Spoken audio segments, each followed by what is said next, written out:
Hey everyone, this is Sammy Chichester from Revolver, the managing editor, and I'm here today with none other than Phil Labonte from All That Remains. How you doing? I am quite well. It's good to talk to you again. Awesome, and it's great to see you. And Revolver is reaching out because it's the 15th anniversary of the Fall of Ideals. What it like? Just even saying that seems crazy, but 2006 it came out. What's your initial thoughts just even hearing like 15 years? There's a part of me that's still amazed that we're still a band that's playing, that people care about 15 years later. I've probably said this in interviews more times than I can count, but when we started off, there wasn't like thoughts of gold records or careers in the music industry and stuff like that, because we were a heavy band. We were one of those bands that didn't expect to have 1,000 people, 2,000 people come to see us play. We expected to have 200-300 people. I remember going to see, Grave in the 90s, and we would talk to those guys after the show, and they were like, yeah, we still work when we go home and stuff. And that's kind of what I thought was going to happen for my career when it came to music. I figured I'd have a job and whatever, and I'd play music for fun because that's what it was. And then thanks to the internet, I think significantly, the underground stopped being a thing. It used to be where you had to go and find heavy music. Now going and finding is literally just doing a Google search. So it's the actual underground that people have to go and look for records and stuff isn't really, that doesn't really exist anymore. And because of that, it's allowed a lot of bands that are heavier to reach way more people than they ever would, and to have legitimate careers that probably couldn't have been conceived of in the 90s or 80s, I suppose. So it's crazy. Adam D from Killswitch Engage produced this record. Yeah. And he was producing a lot of records around that time that became very important, I guess, for people's shelves that, people hang on to. And I know that, people perceive him as a goofball, but I hear in the studio he's quite serious. Was that your experience with him making this album? Yes. We knew Adam for, a lot of years beforehand. We're from the same area, and I played in bands with Adam. I filled in on guitar in a band called Aftershock, which was like the precursor to Killswitch. And when Killswitch started, Adam was playing drums. So it was essentially the same band with a different singer, with Toby, Adam's brother. And without Mike D, I'm sorry. But Joel was in Killswitch as well. And so being friends with him, there was a certain comfort level, but he's definitely always been very, very serious about music and about getting things right and making sure that the performances are what they need to be to put out a good quality record. And, like the first record that we did with Adam was This Darkened Heart. In 2004. And we kind of went to him with like a bunch of ideas and said, how do we make these into good songs?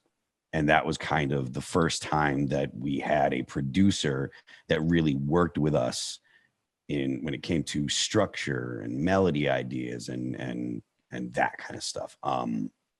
So when we got to doing the Fall of Ideals, we kind of just showed up with, all right, so these are our ideas. And we were kind of expecting Adam to be like, well, change this and change that. And there was very little that he said, that he thought should change. He's like, yeah, this is all good. He would let us know his opinion about things, but it wasn't like, you guys have a rat's nest of ideas that I need to pull apart and turn into legitimate songs. It was like, all right, these are all songs, and you've got, your vocals are good, and things are well in order. And so it was, he was serious, but it was probably a more relaxed time than doing Darkened, just because of the fact that we kind of came and our ducks were in a row, and we kind of had an idea of what we wanted to do before we even got into the studio. But was there any party afterwards?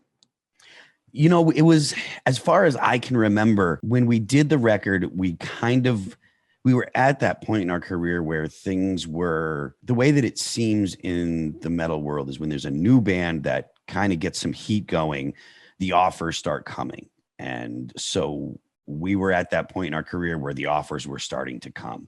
We had gotten an offer to do Ozfest in 2005, and our booking agent was like, you don't want to do it now. And I, almost blew a gasket, because from my perspective, knowing nothing, because I was a moron, but I figured, okay, you do Ozfest and then you're a big band. And that's not the way that it goes, but before you do Ozfest, that's what it looks like.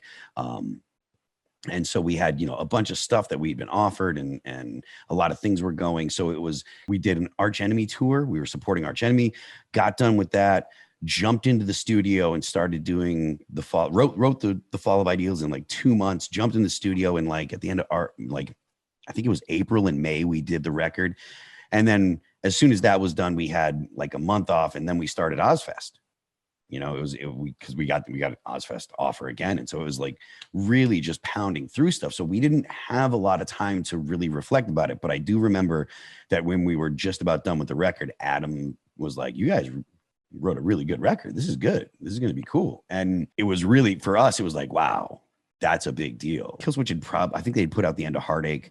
So like Killswitch was really like the kind of the leaders of the pack. Them or Lamb of God were like kind of the leaders of the pack of the kind of metalcore scene. And so to get that kind of compliment really meant a lot to us. But there was no big party at the end. It was like, what's next? What are we doing next? It was we've got something coming, and just grinding as hard as we could. You sort of kind of mentions, always sort of knowing Adam and just being from the same area. And I've always, I'm going to mess up the timeline totally because I'm going to jump ahead a little bit, but I've always wanted to know a little bit about, the Phil Switch era. Was it ever just something more of, oh, well, we just knew him and he was around? Did you guys really just have that?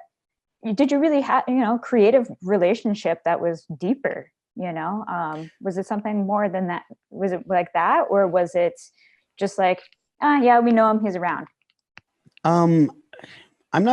I can't speak for them, but for me, like, there was always some kind of cool creative relationship, because like I said, like I filled in on guitar when Aftershock was playing. I was a big fan of Aftershock. People may or may not remember, back in the day, I used to have a shirt that I went and made myself that said, "Listen to Aftershock."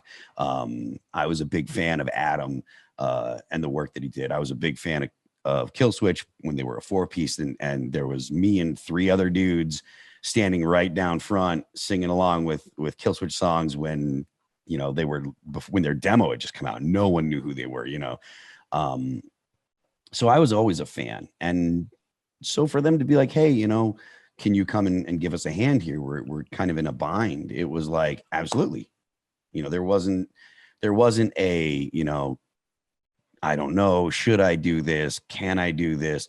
I don't, are you going to pay me? Or what? It was like, just like I had the situation was, I got a dog here that has to get to DC because it's my girlfriend's dog. If you can get this dog to DC, I will get on a plane. And they figured it out, and they were like, all right, cool. So I got on a plane the next morning and flew down. So, and I think that, initially it was just, intended for me to do just that one or 2 shows. Like they were thinking just do enough shows so that way we can cover the cost of the bus and cover the crew for the first week, because you started tour in the hole, and like it was just, the idea was just cover some so that way we can just cover the cost. But then by the time we got to Atlanta, which was like I think 2 shows in, I think Kenny and Vaughn from Strong Management, Killswitch Management, wonderful people. I love them to death. They came and saw the show, and they were like, this might be cool. They were like, I think we could do the tour, and I think this could be special. And so, of course I was like, definitely we'll do it. I'm not, I don't have anything going on right now for All That Remains. I've got time. So sure. Yeah, I'll definitely do it. And I think that it was something cool. I mean, people still, bring up, and that was 10 years ago, and people still bring up, Phil Switch, do some Phil Switch songs on, people ask me to sing Killswitch songs on the stream, and, every once in a while I'll do it. And so, it's flattering that people think of me like that, but it was super cool that I could help friends out, like those guys are all really good dudes. They're great, a great band and great musicians. But more than that, they're friends, and I really, got along with them all and really love those guys. So it was just cool to be able to be like, yeah, dude, I can help. You mentioned that you kind of, made the record in about 2 months. Do you remember anything really challenging when you were making it, or opposite? Do you remember anything just being really easy, just coming out of thin air? This calling just came together in a second. Really? Yeah, that was written actually before we went to sit down to write the record. We wrote that because Shannon had just joined the band, and we had never had really fast double bass. Our previous drummer, Mike, that kind of wasn't his niche. His thing was kind of like rock drumming and stuff. And we were like, look, we want to get someone that can really play double bass and essentially play death metal drums. It wasn't that we wanted to have all death metal drums, but when we wanted to have them, we wanted someone that could accomplish that. And so when Shannon joined, we were like, so how fast can you play double bass? And he kind of was like, well, about this fast. And we were like, all right. And so Oli was just like, all right, I'll just do this. And the song just kind of fell into our laps really, really quickly. And we played it on the Arch Enemy tour when we were opening for Arch Enemy. That was the first time that we played a song off the Fall of Ideals. And so we were really excited to go and record it. That one came together really fast. I don't recall any of them being super difficult to put together. Nothing really stands out in my mind as really challenging. There were some surprises. There was a song that I thought was going to be an instrumental, and then Adam was like, go home and write lyrics to this tonight, because this is not going to be an instrumental. And I was like, shit. I was like, okay, I will get on that. And I went home and I did, and that turned into We Stand. And so, yeah, I mean, there were things that were surprises, but there was nothing that was like, I didn't feel like I was agonizing over anything, at least me personally, lyrically. I felt like I had, a lot of things to say and a lot of stuff that I wanted to get across to people. And I was in a really, really good spot in my life. And I felt like, like I really, things were so optimistic and we're very excited and stuff. And so that's why there's so many songs like The Air That I Breathe that are just about overcoming challenges and It Dwells in Me and stuff like those songs really kind of, speak to making the most out of your situation. And that was kind of where I was. So things just felt really, really, they felt good, and it felt really natural, and nothing felt like it was like, oh God, I'm agonizing over this, agonizing over that, or whatever. So it was a special time, and it was really, really cool to do. It was fun. You mentioned Shannon Lucas. He went on to play in the Black Dahlia Murder. Mm-hmm. And I think he really brought in that element of melodic death metal, mm-hmm. very the Gothenburg type of sound. What was it like working with him for the years that he was in the band? Well, I mean, that was the only record that he did, and it was fast. He was in and out. So I spoke to him a couple years ago, actually just after Oli passed away. We kind of touched base and talked a little bit. And there was no hard feelings or anything about him leaving. We didn't want a situation where someone was unhappy, with what we were doing. And he wanted to play that kind of death metal stuff, like he wanted to be in a band like Black Dahlia. So when he got the chance, he's like, guys, and we were like, totally understand. That's cool. But I was really, really happy that he brought that element to the band. It did make it challenging finding someone to replace him. And it took us a while to get Jason Costa and kind of, I pestered Costa for like 6 months. And we had people filling in for tours and stuff with when Shannon left. And there was always just something they couldn't quite get. Shannon was a phenomenal drummer. I don't even know if he actually still plays actively in a band anymore, but back then he was just top notch, and So it was cool to work with him, cool to work with someone where you could just be like, yo, do this. And he'd be like, okay. There wasn't, no, I don't know. There wasn't, I'm not sure if I can do that. There would be, differences of opinion, but it wasn't a matter of, no, you can't do that. Or, there was never a time when we're like, play this fast. And he was just like, no, I can't. It was always like, okay. And that's extremely, I mean, I guess to say freeing, it takes a lot of worry off, that the guy that is going to play drums is just going to be able to, hit home runs.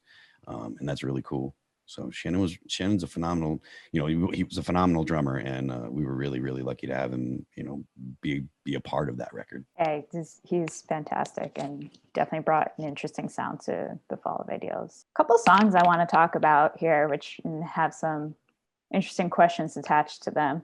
Sure. So 6 ended up on Guitar Hero 2. It sure did. How did Oli and Mike take that? And did you guys ever play the game? So there's some pretty good stories about 6 being on Guitar. First of all, I didn't think that, like, when they told us you're going to have a song on Guitar Hero, Guitar Hero was still fairly new. It was the second one in the franchise. And I was like, cool.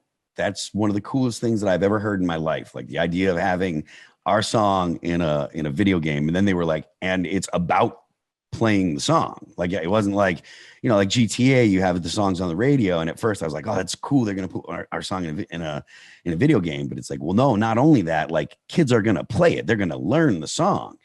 And I was like, well, that's great. It's going to be This Calling, right? Because, This Calling has the singing chorus, and that's right. It's kind of got the, the stuff that gets stuck in your head. And they're like, no, it's going to be 6. And I was like, no shit. I mean, I was excited, but I was like, you're telling me the song that starts with blast beats and a scream is the one that you're putting in a video game? And they're like, yeah, it's going to be great. And I'm like, you're right. I don't care. I just want to have a song in a video game. That's the coolest thing I ever heard. So yeah, it was a huge thing for us. The fact that it was like this, I think it was the second hardest song in the game on Expert, meant that kids just drilled it into their heads. They sat there and played over and over and over because they wanted to beat the game. And you don't beat the game if you can't play all the songs on Expert. And Oli understood that very quick. And when we were doing our first headline tour, it was early 2007 in January. The record had been out for like 6 months or whatever. And Oli, we were having kids come up on the bus and play Guitar Hero with us. And Oli played against a kid, and the kid kicked his ass. And Oli was like, I am not having that. And Oli spent the next 3 or 4 days just practicing like a madman until he could beat 6 on Expert. Like, he wasn't happy with just doing well. He wanted to do, it had to be perfect on Expert. And he eventually did, because he had that kind of discipline and stuff, but he was not having it when he got beat by a fan that came and a kid who played it a bunch. And Ollie's like, yeah, I wrote the song, I should be able to blah, blah. And he tried playing it because Guitar Hero is different than guitar. And he was not having it. He was like, I can't believe that. And he was miffed. So he spent many days making sure that he could play 6, flawlessly on Expert. And so yeah, that was it was a lot of fun to watch, because for all of us, that was a high point of our career. The fact that we had a song that was on a video game that people were digging and playing, and people wanted to come play against us. It was a big deal. It was fun. Yeah, that game was the shit back then. And, right? Yeah. And if I remember correctly, it isn't like playing guitar. And that's exactly why. And it's a testament to Oli's talent. Yeah, Oli wrote some riffs on that record. So on this record. So that's one thing worth saying. So it's a testament to his memory. So This Calling, probably a song everyone knows and remembers, and obviously in the music video, and it appeared in Saw. Mm-hmm. So did you guys watch the movies and did you like them? Tell the truth. So I myself and Jeannie were the people that were most into horror movies, and probably Jeannie more than me. When I was growing up, I was into horror movies. Me and Ken Roberts and Steve Gonzalez, we were big into horror movies and stuff like that. Those are the guys that were in a band called Perpetual Doom with me. People might know Steve from Ghost Hunters. But we were into horror movies growing up and stuff. So for me, it was cool. Jeannie, like I said, she was probably more into horror movies than I was at the time. So it was really, really cool that they were like, yo, we're going to put this in. And having such a gory video, the Saw version of the video was pretty cool. You know, I liked the Saw franchise.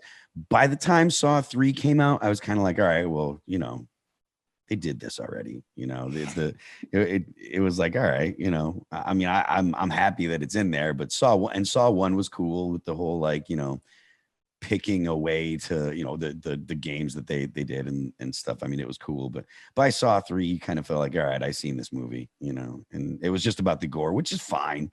I understand wanting to watch a movie for gore. I think that's kind of fun. I'm a huge fan of like the Romero zombie movies and the zombie movies from back in the day. And, you know, they're all the same. It's just, okay, now we're stuck in a house. Now we're stuck in a mall. Now we're, you know, stuck in a thing, and there's zombies outside and they're going to eat you. You know, it's all the same movie, I know, but I like them and they're fun. The Fall of Ideals, you know, this album really, you know, like you said, you went out on the road and it just blew you guys up. And I don't think any band is ever prepared to get thrown to the spotlight like that. But how did you guys handle, you know, just all of a sudden, All That Remains?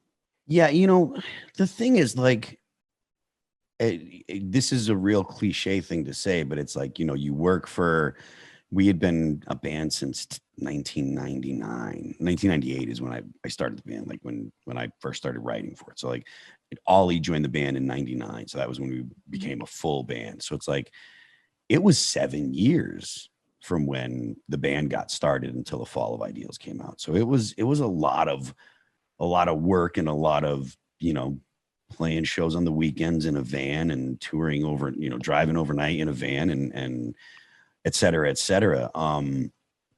You know, so it wasn't, you know, a lot of people kind of get the impression that it was our first record, or had the impression that it was our first record. And we kind of were like jumping onto the scene and check us out, but we've really been around for a while. And I mean, when that record came out, I was like 30. In 2006, I was 31, you know, so it's not like it wasn't children doing this. It was, you know, I was already an actual adult when The Fall of Ideals came out. So I don't think that it made anyone in the band significantly different as people. We were all really bad at being rock stars.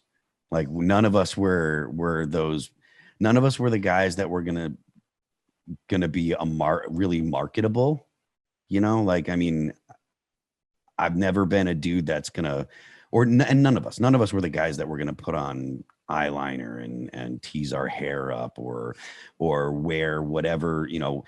A lot of the bands that were coming out of California were like, they were wearing all black and they had their dyed hair and their eyeliner and they had that goth look. We're just kind of dudes from, you know, from Western Mass. So I mean, maybe I got a little crap because I wore bell bottoms, but like, it wasn't like we weren't a band that was gonna look like a trend band, you know. And so, you know, it was for us, we were just like, well, we're just normal guys. Today, looking back on The Fall of Ideals, what would you say is your favorite track? I like the whole record. Oh, come if I on. had to, what? if I have to pick one, I think This Calling is, you know, the way that song starts, the way that it starts with just, you know, fast guitars, the scream in the beginning. I feel like, and with it being the first song on the record, anyone that was familiar with All That Remains before The Fall of Ideals, that song as the lead track definitely made people go, oh, wow. Yeah. Oh, so this is what it's like now. Okay. You know, it grabbed your attention. And, you know, the hook and the chorus is it's a real simple chorus. There's a lot of people write choruses that have a lot of movement, and they'll do, you know, the third position change and all kinds of different things that people will add to the chorus to try to make it interesting and stuff. And it's just a simple melody, you know, with this calling. There's not a ton of harmonies in it. The harmonies are simple but it's really, I feel like it's just straight and to the point, and it really set the tone for the record. So I think that this calling is probably my favorite. Yeah. There are many out there who consider The Fall of Ideals to be, you know, a metalcore classic, a must own. You know, if you're into this type of music, this type of sound, you have to have this record. What do you say? What do you think when you hear that? Thank you. Yeah. I mean, that's a big deal to me. You know, I am super lucky that something that I started that, you know, was my idea, had moved enough people to want to be a part of it, as in the rest of the guys in the band. And then that we could get together and write something that to so many people is special. So, you know, because I mean, it's not like The Fall of Ideals doesn't happen without Shannon. The Fall of Ideals doesn't happen without Oli. The Fall of Ideals doesn't happen without Mike. That, you know, it doesn't happen without Jeanne. So it's like, it's not about Phil.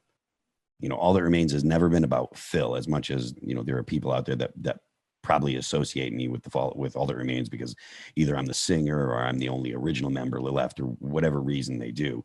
All That Remains is not one person, and it's never been one person. It's never been about one person.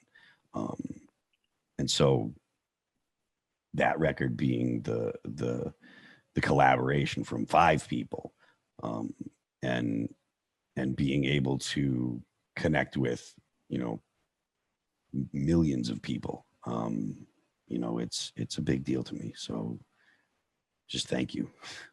Thank you. Well, on that note, there are 15 years on the Fall of Ideals. There are reissues coming. I know there are things planned you probably can't say just yet, but be on the lookout, I suppose you should say. We will be on tour doing an anniversary tour. I can't announce dates and stuff, but that's in the works. And there's other stuff that we got planned. So yeah, be on the lookout. Yeah, if you can come see us, play these songs again, come on out. It'll be a good time. Awesome. Phil, thank you so much for taking the time and thank you today and looking back on The Fall of Ideals. It's a great record. It is a must own. And again, the reissues are coming. All That Remains will be doing out on tour. And if you want to check them out, you know, find their socials, and you can. And again, Phil, thanks for taking the time. Thank you very much.